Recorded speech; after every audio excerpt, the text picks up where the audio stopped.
हरियाणा से gurdwara management committee के अब तक गठन नहीं होने पर उठे सवाल। कमेटी के संस्थापक सदस्य दीदार सिंह नलवी का बयान, जल्द से जल्द हो कमेटी का गठन। चंडीगढ़ सचिवालय में सीएम सैनी की सिविल एविएशन डिपार्टमेंट के साथ बैठक। दोपहर 12 बजे चीफ सेक्रेटरी और अधिकारियों के साथ भी करेंगे मीटिंग। जुलाना की अनाज मंडी पहुंची विधायक विनेश फोगाट। अनाज की तौल में अंतर पर अधिकारियों को लगाई फटकार, कांटों को तुरंत ठीक करने का दिया आदेश। कैथल के रामपाल को पीएम मोदी ने पहनाए जूते। नरेंद्र मोदी के प्रधानमंत्री बनने तक जूते चप्पल नहीं पहनने का लिया था व्रत। रामपाल ने कहा, चरण पादुका की तरह जूते को संभाल कर रखूंगा। करनाल के युवक का सिंगापुर के समुद्र में मिला शव। करीब 7 महीने पहले वर्क परमिट पर सिंगापुर गया मनीष। बुजुर्ग माता पिता की मनीष को आखिरी बार देखने की गुहार।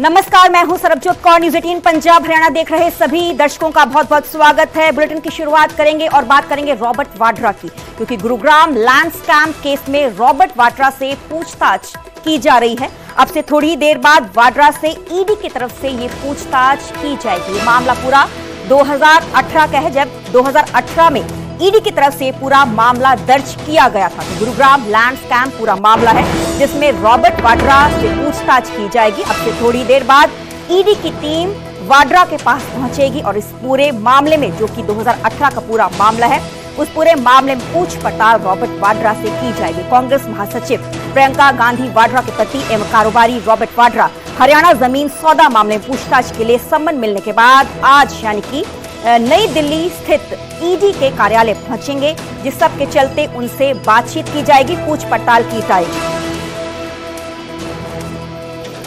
तो रॉबर्ट वाड्रा ईडी दफ्तर पहुंच चुके हैं। तस्वीरें आप देख पा रहे हैं। कांग्रेस महासचिव प्रियंका गांधी वाड्रा के पति हैं। रॉबर्ट वाड्रा एक बड़े कारोबारी भी हैं। तो ईडी की तरफ से पूछ पड़ताल इस पूरे मामले में उनसे की जाएगी। 2018 का पूरा मामला ये बताया जा रहा है। दरअसल परिवर्तन निदेशालय के हरियाणा के शिकोहरपुर भूमि सौदे से जुड़ी मनी लॉन्ड्रिंग जांच के सिलसिले में रॉबर्ट वाड्रा को तलब किया है। इस पूरे मामले में पूछताछ के लिए उन्हें सम्मन जो है जारी किया गया था। तस्वीरें ईडी के दफ्तर पहुंच चुके हैं रॉबर्ट वाड्रा। आज आपको पूछताछ के लिए आज बुलाया गया है, ये क्या कहना है आपका? कुछ कहना नहीं है यार, मैं लोगों के हित में बोलता हूँ, माइनॉरिटीज के लिए बोलता हूँ, तो देश के हित में बोलता हूँ, तो मेरे को रोका जाता है, राहुल को संसद में रोका जाता है। तो फिर इस तरीके से तो दुरुपयोग होता है इनका हर चीज। और बीजेपी करवा रही है पॉलिटिकल विच हंट है। आज काफी संख्या में लोग आए हैं आपके साथ में। आज हमेशा लोग जुड़ेंगे यार, जब मैं उनके लिए बात करता हूँ, उनके साथ जुड़ा हूँ, मेरे से प्यार करते हैं, वो चाहते हैं मैं राजनीति में आऊँ, तो जुड़े हैं। तो आज कहें कि एक राजनेता रॉबर्ट वाड्रा आज आए हैं, बहुत अच्छी बात है।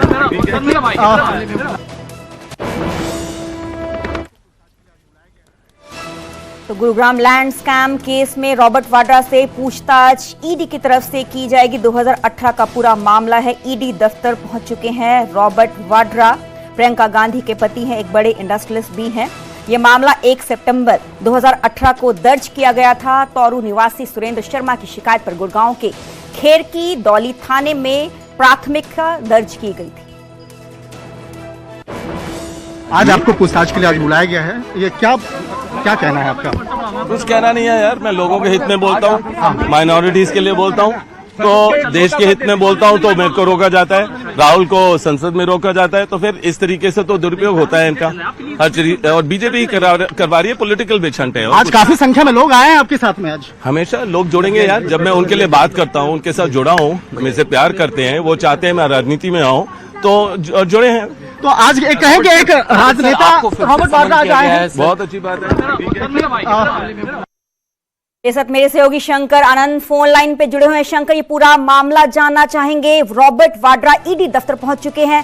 साफ तौर पे उनकी तरफ से कहा गया है कि बीजेपी की तरफ से ईडी का दुरुपयोग किया जा रहा है। निश्चित रूप से देखिए, इस वक्त में जिस तरह से केंद्रीय जांच एजेंसी ईडी के द्वारा एक बड़े कार्रवाई को अंजाम दिया जा रहा है, जिस तरह से अगर कहा जाए कि एक मनी लॉन्ड्रिंग के मामले में रॉबर्ट वाड्रा को पूछताछ के लिए बुलाया गया है। यहाँ पर देखिए, राजनीतिक बयानबाजी तो होती रहती है अक्सर, लेकिन जांच एजेंसी का कहना है कि जिन आरोपियों के खिलाफ कोई सबूत मिलता है तो पूछताछ के लिए बुलाना इनका काम है, ये उनकी ड्यूटी है। तो चाहे रॉबर्ट वाड्रा हो या कोई और दूसरे आरोपियों की अगर बात करें तो इनको ये पूछताछ की एक प्रक्रिया जो एक सामान्य सी प्रक्रिया होती है। और जिस तरह से मामले की अगर बात करें, मामला तो साल 2018 का है और इस मामले में पिछले कई सालों से तफ्तीश चल रही थी और इस मामले में कई बार सर्च ऑपरेशन और कई अन्य आरोपियों से पूछताछ की गई और उन तमाम जो पूछताछ की कार्रवाई में जिस तरह से रॉबर्ट वाड्रा और उनकी कंपनी का नाम सामने आया था, लिहाजा इन्हीं तमाम मसलों को जानने और समझने के लिए रॉबर्ट वाड्रा को आज पूछताछ के लिए बुलाया गया है। तो रॉबर्ट वाड्रा अब ईडी मुख्यालय के अंदर जा चुके हैं और थोड़ी देर के बाद औपचारिक तौर पर उनसे पूछताछ की प्रक्रिया शुरू होगी। तो तकरीबन 10 मिनट का और वक्त है जब ये पूछताछ की प्रक्रिया शुरू होगी। तो एक तरह से कहा जा सकता है इस वक्त में जिस तरह से ईडी मुख्यालय के आसपास में काफी सुरक्षा व्यवस्था बढ़ाई गई है, दिल्ली पुलिस के साथ साथ अर्धसैनिक बलों के जवानों की तैनाती की गई है और इस मामले में जैसे जैसे तफ्तीश का दायरा आगे बढ़ेगा, आने वाले दिनों में कई अन्य आरोपियों को भी पूछताछ के लिए बुलाया जा सकता है। जी चलो, बहुत बहुत शुक्रिया शंकर हमें पूरी जानकारी देने के लिए। तो किस मामले में रॉबर्ट वाड्रा को समन भेजा गया? वाड्रा की कंपनी स्काईलाइट हॉस्पिटैलिटी ने जमीन खरीदी थी। 2008 में गुरुग्राम के शिकोरपुर गांव में जमीन खरीदी गई थी। करीब 3 एकड़ जमीन 7.5 करोड़ रुपए में खरीदी गई थी। कुछ समय बाद हरियाणा के नगर नियोजन विभाग का नोटिफिकेशन आया। इस जमीन के 3.25 एकड़ हिस्से पर एक कॉलोनी बसाने का प्लान किया गया। वाड्रा की स्काईलाइट कंपनी ने डीएलएफ के साथ समझौता किया। 3 एकड़ जमीन 60 करोड़ रुपए में डीएलएफ को बेचने का समझौता किया गया। जमीन का सेल डीड डीएलएफ के पक्ष में रजिस्टर किया गया था।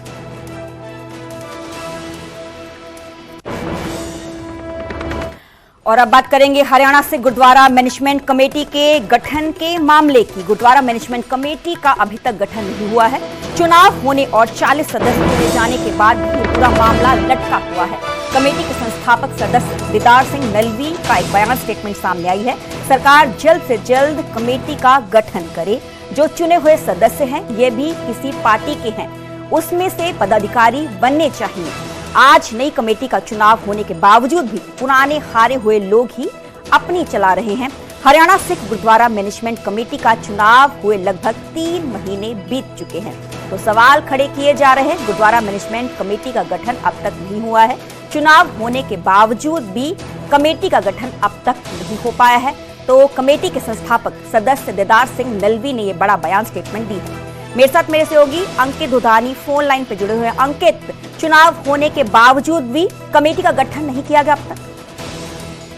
3 महीने के लगभग होने जा रहे हैं हरियाणा सिख गुरुद्वारा मैनेजमेंट कमेटी का जो चुनाव हुआ था और उसके अंदर 40 सदस्य चुन करके आए थे और उसके बावजूद भी 9 सदस्य जो एक मैनेजमेंट बनती है, जो जिसमें प्रधान बनते हैं, वरिष्ठ उप प्रधान, जनरल सेक्रेटरी जो बनते हैं और मेंबर चुने जाते हैं, तो वो 9 सदस्यों का चुनाव अभी तक नहीं हो पाया है। हालांकि 2-3 बार बैठक भी बीच में हुई है, लेकिन उसके बावजूद भी सहमति नहीं बन पाई है।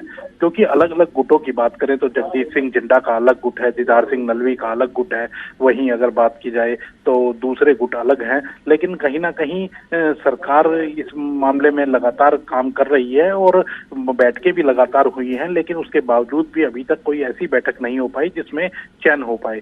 तो काफी लंबा समय हुआ है। उसको लेकर के दीदार सिंह नलवी जो सिख गुरुद्वारा प्रबंधक कमेटी है, उसको लेकर उन्होंने सवाल भी उठाए हैं कि 3 महीने के बावजूद भी क्यों नहीं अब तक हो पाया। और उन्होंने एक बड़ा आरोप भी लगाया कि पुराने लोग, जो हारे हुए लोग हैं, वही अभी तक जो है पुरानी कमेटी को चला रहे हैं।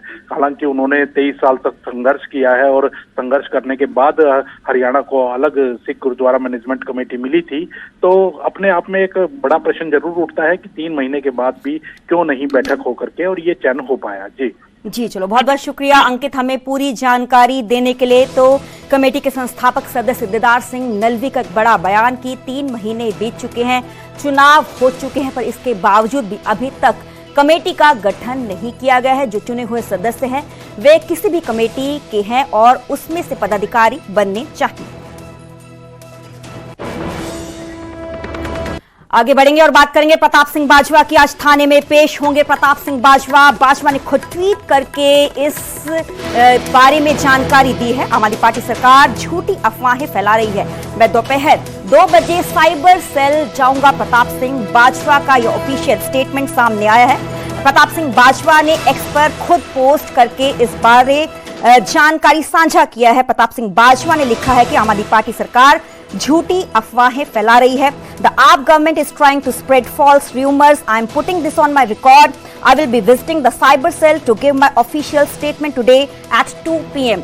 ये जो पोस्ट है प्रताप सिंह बाजवा की तरफ से अपने सोशल मीडिया ट्विटर हैंडल पर खुद जानकारी दी गई है, क्योंकि बीते कल प्रताप सिंह बाजवा को 12 बजे थाने में पेश होने के लिए कहा गया था। उनके जो बयान थे दर्ज करवाए जाने थे, पर बीते ही कल प्रताप सिंह बाजवा उस दौरान पेश नहीं हुए थे, तो आज का समय उनके वकील की तरफ से लिया गया था। तो आज प्रताप सिंह बाजवा ये स्पष्ट कर चुके हैं, क्लियर कर चुके हैं कि आज दोपहर को 2 बजे प्रताप सिंह बाजवा जो साइबर थाना है मोहाली फेज 7 में, वहां पर जाएंगे और अपने बयान उनकी तरफ से दर्ज करवाए जाएंगे।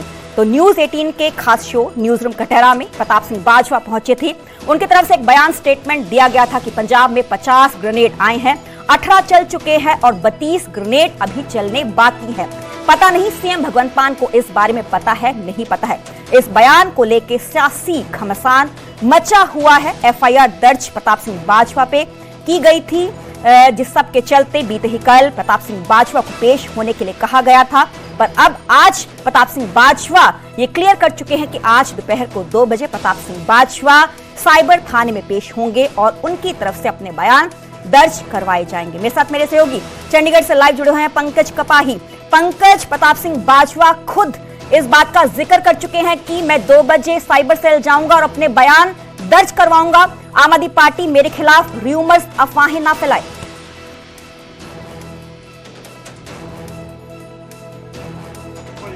चला था तो उस दौरान पंजाब पुलिस की एक टीम जो है प्रताप सिंह बाजवा के घर पहुंची थी। उनसे ये पूछा गया कि उनके सोर्स क्या है, कहां से उनको ये इन्फॉर्मेशन मिली है और 32 जो आप अभी भी ग्रेनेड का जिक्र कर रहे हो वो कहां पर हैं। तो ऐसे में प्रताप सिंह बाजवा ने ये कहा था कि मैं अपने सोर्स नहीं बता सकता कि वो सोर्स कहां के हैं, मैं इस बाबत जानकारी नहीं दे सकता। और उसके बाद FIR दर्ज कर ली जाती है और FIR साइबर क्राइम के तहत जो है वो दर्ज की जाती है। और अब साइबर सेल में आज 2 बजे, क्योंकि इससे पहले कल भी पूछताछ के लिए बुलाया था लेकिन प्रताप सिंह बाजवा नहीं गए, उन्होंने कोर्ट का रुख किया। और अब FIR मिलने के बाद, FIR में कौन कौन सी धाराएं लगी हैं वो मिलने के बाद प्रताप सिंह बाजवा आज 2 बजे जो है वो साइबर सेल यानी कि जो उनसे पूछताछ होगी उसके लिए प्रताप सिंह बाजवा जो है साइबर सेल के थाने में जो है वो जाएंगे और वहां पर जो तमाम सवाल जो है प्रताप सिंह बाजवा से पूछे जाएंगे कि ये इन्फॉर्मेशन कहां से आई, इसके आधार क्या थे, इसके सोर्स क्या थे।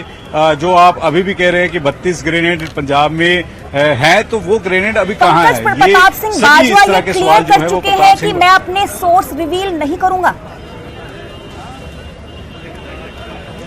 देखिए, निश्चित तौर पर प्रताप सिंह बाजवा ने सोशल मीडिया पर, ट्विटर पर, एक्स पर ये जानकारी दी है कि वो 2 बजे जाएंगे, तमाम सवालों के जवाब देंगे। लेकिन उससे पहले कांग्रेस दफ्तर में प्रोटेस्ट जो है वो इस समय चल रहा है और यहाँ पर थोड़ी देर में, अगले कुछ ही मिनट में, अगले 5 से 6 मिनट में प्रताप सिंह बाजवा यहाँ पर आएंगे। वो मीडिया से भी मुखातिब होंगे, मीडिया से बातचीत भी प्रताप सिंह बाजवा की तरफ से की जाएगी और इसके साथ साथ प्रताप सिंह बाजवा इस कांग्रेस के धरने में शामिल भी होंगे।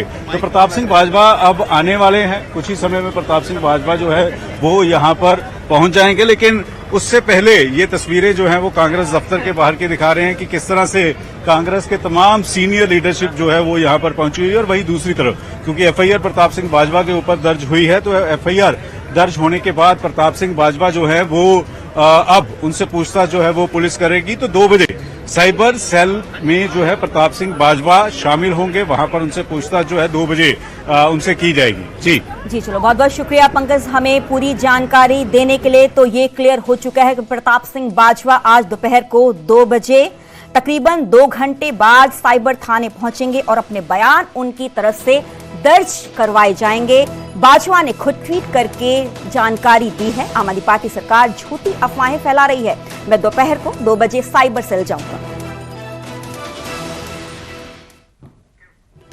अब बात करेंगे सीएम नायब सिंह सैनी की। सीएम सैनी की चंडीगढ़ सचिवालय में बैठक होगी, सिविल एविएशन डिपार्टमेंट के साथ बैठक होगी। 12 बजे चीफ सेक्रेटरी और अधिकारियों के साथ ये मीटिंग होगी। दोपहर के बाद नारनौल के लिए रवाना होंगे सीएम नायब सिंह सैनी। शाम को वापस चंडीगढ़ लौटेंगे। आज इनके ये कार्यक्रम है। सीएम नायब सिंह सैनी की चंडीगढ़ सचिवालय में बैठक होगी। दोपहर को 12 बजे चीफ सेक्रेटरी और अधिकारियों के साथ ये मीटिंग होगी। सिविल एविएशन डिपार्टमेंट के साथ भी मीटिंग होगी, बैठक होगी। दोपहर के बाद नारनौल के लिए रवाना होंगे मुख्यमंत्री नायब सिंह सैनी और शाम को चंडीगढ़ लौटेंगे।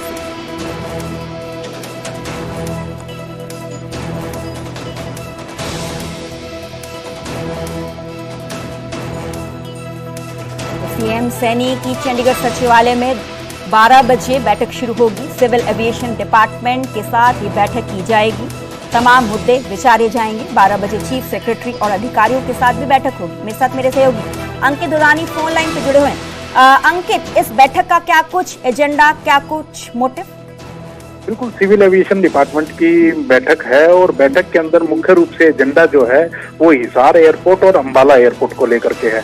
हिसार एयरपोर्ट को हमने देखा है कि कल ही प्रधानमंत्री नरेंद्र मोदी ने उद्घाटन किया है, तो उसको लेकर के और क्या अभी कमियां हैं, किन किन चीजों को सुधारा जा सकता है, क्या क्या वहां काम और करने के हैं, उसको लेकर के बैठक है। वहीं अंबाला एयरपोर्ट जिसके अभी कुछ लाइसेंस आने बाकी है और वहाँ वो जल्दी से जल्दी कैसे शुरू हो, तो उनको लेकर के ये बैठक हो रही है। विपुल गोयल जो नागरिक उड्डयन मंत्री हैं वो भी बैठक के अंदर मौजूद हैं, अधिकारी मौजूद हैं, खुद मुख्यमंत्री बैठक ले रहे हैं और भी हवाई पट्टियां जहां जहां पूरे प्रदेश के अंदर हैं तो उनको रिव्यू किया जाएगा। तो पूरे विभाग की रिव्यू बैठक हम कह सकते हैं कि रिव्यू बैठक मुख्यमंत्री नायब सैनी ले रहे हैं। जी चलो, बहुत बहुत शुक्रिया अंकित हमें पूरी जानकारी देने के लिए।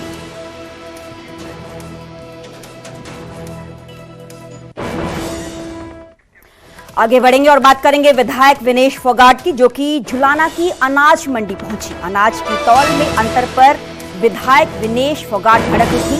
कांटों की तौल में 2 क्विंटल का अंतर मिलने की शिकायत मिली थी। शिकायत को विधायक विनेश फोगाट ने गंभीर बताया है। विधायक ने कांटों को तुरंत ठीक करने के निर्देश दिए हैं। उन्होंने कहा है कि इसका असर किसानों की जेब पर सीधा पड़ रहा है।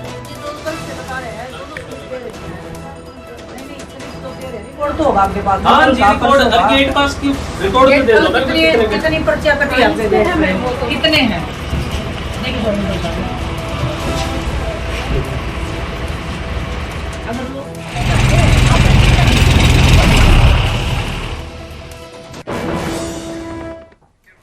और अब बात उस शख्स की जिसने एक प्रण लिया और 14 साल तक अपने पैरों में जूते चप्पल नहीं पहने।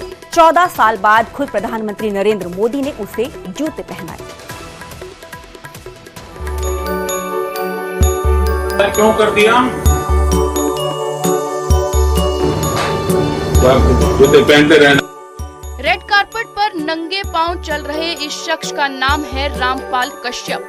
पीएम मोदी के बुलावे पर रामपाल कश्यप उनसे मिलने के लिए आए।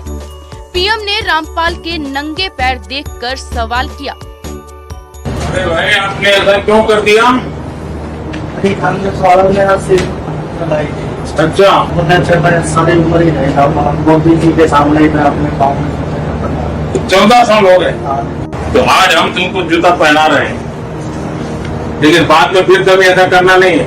नहीं। कभी नहीं। फिर पीएम मोदी ने रामपाल को जूते पहनाए। ये क्षण रामपाल के लिए कभी नहीं भूलने वाला क्षण बन गया और रामपाल ने उन जूतों को श्री राम की चरण पादुका की तरह संभाल कर रखने की बात कही। बस जैसे भगवान के खड़ाऊ रखे मैं ऐसे ही रखूंगा इनको जूतों को जी। अब बस जैसे भगवान के खड़ाऊ रखे मैं ऐसे ही रखूंगा इनको जूतों को जी। अब रामपाल कश्यप ने पिछले 14 सालों तक अपने पैरों में जूते चप्पल नहीं पहने। इसके पीछे उनकी एक प्रतिज्ञा थी जो उन्होंने 2012 में ली थी। ठीक से आ गया। 2012 के अंदर श्री रामपाल जी ने एक प्रण लिया था। किसी ने इनके ऊपर ताना मार दिया था, कुछ भी बातें चलती हैं गांव में, आपको पता ही है। 2012 में इसको किसी बंदे ने ताना मारा कि बीजेपी की सरकार पूरी उम्र नहीं आएगी। इस बंदे ने उस टाइम निर्णय लिया, भाई अब पूर्ण बहुमत से जब तक बीजेपी की सरकार और भारत के प्रधानमंत्री श्री नरेंद्र मोदी जी नहीं बनते, मैं अपने पांव में जूते नहीं पहनूंगा।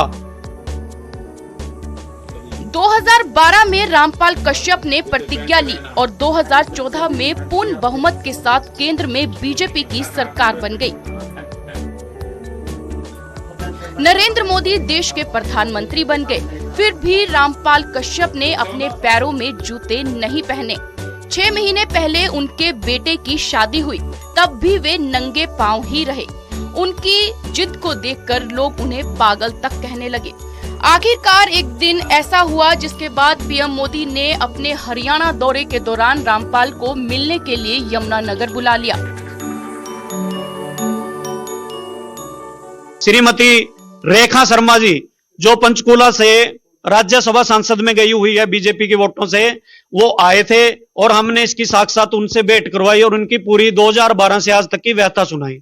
और उनको पूरी कहानी सुनने के बाद उनकी आंखों में आंसू आए। उन्होंने इसकी तुरंत वीडियो बनाई और साथ के साथ पीएम ऑफिस में इनकी वीडियो शेयर की। कैथल के खेड़ी गुलाम अली गांव के रामपाल कश्यप को पूरा विश्वास था कि एक दिन प्रधानमंत्री नरेंद्र मोदी से उनकी मुलाकात जरूर होगी और वे इस क्षण की प्रतिज्ञा करते रहे। आखिरकार 14 साल बाद 14 अप्रैल को सोमवार के दिन उनकी पीएम मोदी से मुलाकात हुई और उनकी प्रतिज्ञा पूरी हुई।